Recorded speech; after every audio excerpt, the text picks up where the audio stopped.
Welcome to Quavertv. I'm Quavertv. Let's go back to the beginning. Not just to creation, but to the real reason the world is falling apart. And it all comes down to one thing: bloodlines. Genesis 1 says Yahweh made mankind on the sixth day, male and female. Told them to be fruitful and multiply. But Genesis 2 shifts.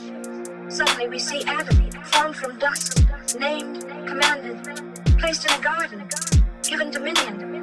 That's not a repeat, that's a reset, that's a different creation.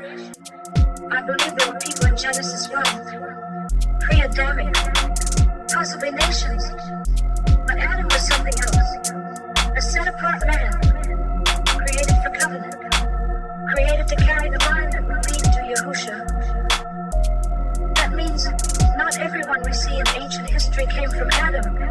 The fossils, the so-called Neanderthals, Denisovans, they were likely separate, not our ancestors, and they weren't made in the image of Yahweh. Adam was. And from Adam came Seth. From Seth came Noah.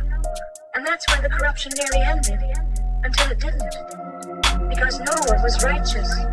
He was perfect in his generation. That means genetically clean without blemish. But Scripture never says that about his son's wives. That's where it slipped in. The same way Eve was used to bring down Adam. The same way the fallen angels used women in Genesis 6. The same back door opened through the women on the ark. And when they stepped off the ark, the corruption came back with them.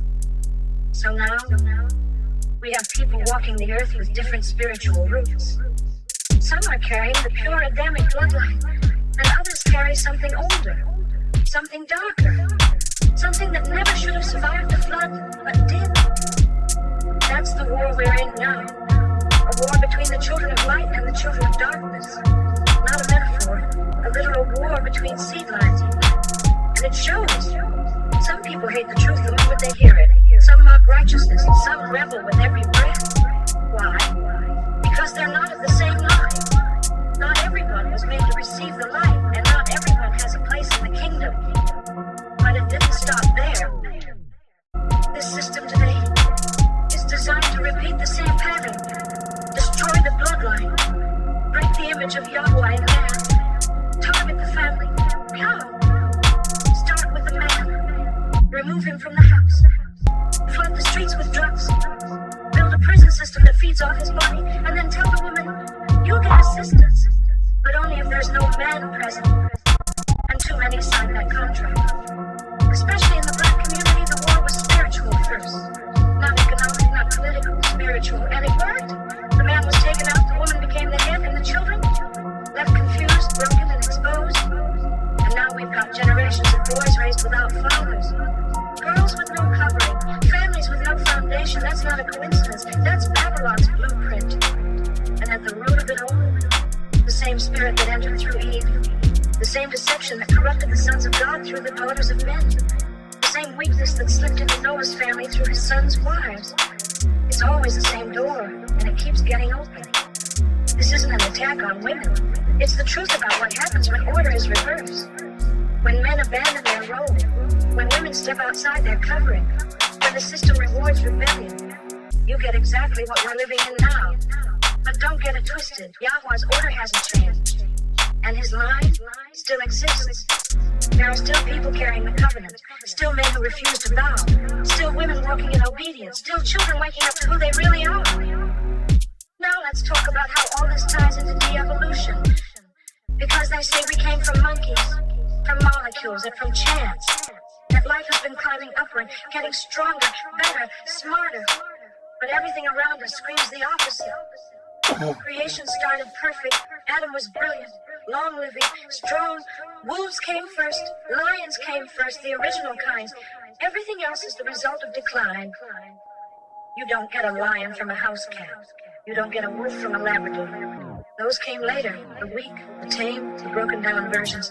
De-evolution is real, and it's the pattern from Genesis to now. Even on the ark, Noah didn't bring every breed, he brought each kind. That means no chihuahuas or cockapoos. He brought the wolf. The original dog kind, he brought the lion, not the alley cat. All the rest came later from degeneration and selective breeding. And if you still think evolution explains all this, look closer. Take the woodpecker.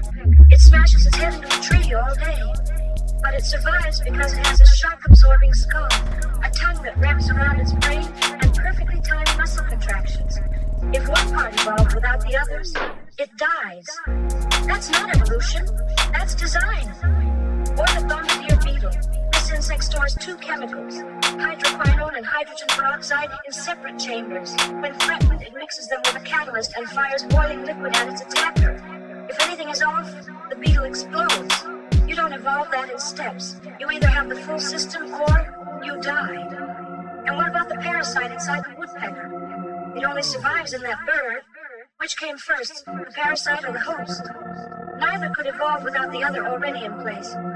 Again, design, not chance. Even pop culture knows. In young Sheldon, when his mom doubted God, he told her, if forces in the universe were any different, life as we know it wouldn't exist. That's called fine-tuning. Some physicists use it as evidence for the existence of God. Then he said, intelligent design is a scientific principle. It suggests that life is too complex to have happened by chance.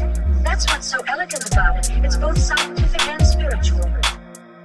Truth from an unlikely source. And it all leads back to this. We didn't come from animals. We didn't climb out of mud. We're not getting better. We're falling apart. And the bloodline war is real. It started in the garden. It resurfaced in the flood. It lives in the systems we see today. But the line of Yahweh hasn't been broken and the remnant still stands. Well, that's interesting. Until next time, try and enjoy the daylight, huh?